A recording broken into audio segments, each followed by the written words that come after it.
সুসজ্জিত মঞ্চ, মঞ্চে হাঁটু গেড়ে বসা গুটি কয়েক মানুষ, সবার পরনে সাদা পাঞ্জাবি পায়জামা, মাথায় টুপি। মঞ্চটির একটি কোণে রাখা সুসজ্জিত ডায়াসে বক্তব্য দিচ্ছেন একজন, যার পাশে কালো পোশাকে অস্ত্র ধরে দাঁড়িয়ে আছেন দুজন। বক্তব্যের মাঝে মাঝে আল্লাহু আকবার উচ্চারণ করে স্লোগানও শোনা যায়।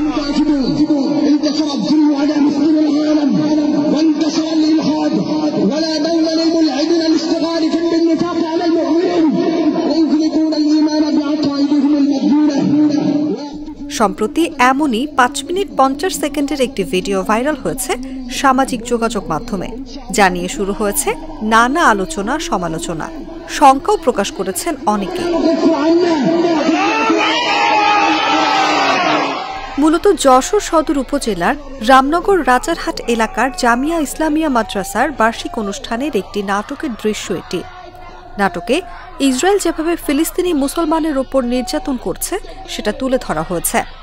অস্ত্র যেগুলো দেখা যাচ্ছে সেটিও ককশিট দিয়ে বানানো। যে অস্ত্রটা আপনারা দেখেছেন আমাদের ভিডিওর ভিতরে বা আমাদের হাতে যেটা দেখা গিয়েছে, এটা কোনো রিয়েল কিছু না। এটা শুধুমাত্র কসকেট বা কাঠ বা শোলা যেটা বলা হয়, এর মধ্যে এটা দ্বারা তৈরি আর কি। উপরে কালো রং করা হয়েছিল এবং কালো টেপ পাচানো। রিয়েল কিছু না, এটা সম্পূর্ণ অভিনয় ছিল। এ বিষয়ে মাদ্রাসার প্রতিষ্ঠাতা মুহতামিম মুফতি লুৎফর রহমান ফারুকি বলেন, ভিডিওটি নিয়ে অনেকেই ভিন্ন উদ্দেশ্যে অপপ্রচার চালাচ্ছে।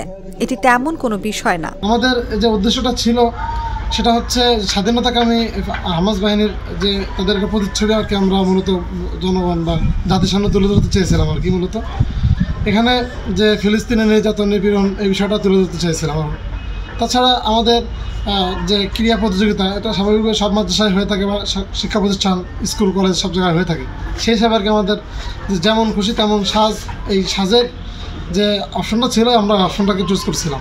তবে এর পেছনে ভিন্ন কোনো উদ্দেশ্য আছে কিনা সেটি তদন্ত করা হবে বলে জানান অতিরিক্ত police super Nuri Alam Siddiqui.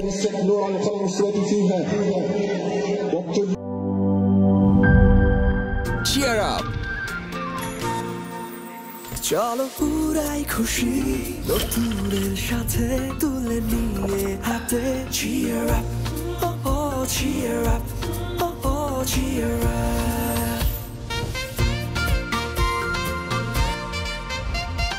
চুমুকে চুমুকে enjoy the life, চলো পুরাই খুশি তুলে নিয়ে হাতে cheer up, oh oh cheer up. চিল হবে রিফ্রেশিং মুডে। চিয়ার আপ, চলো উড়াই খুশি।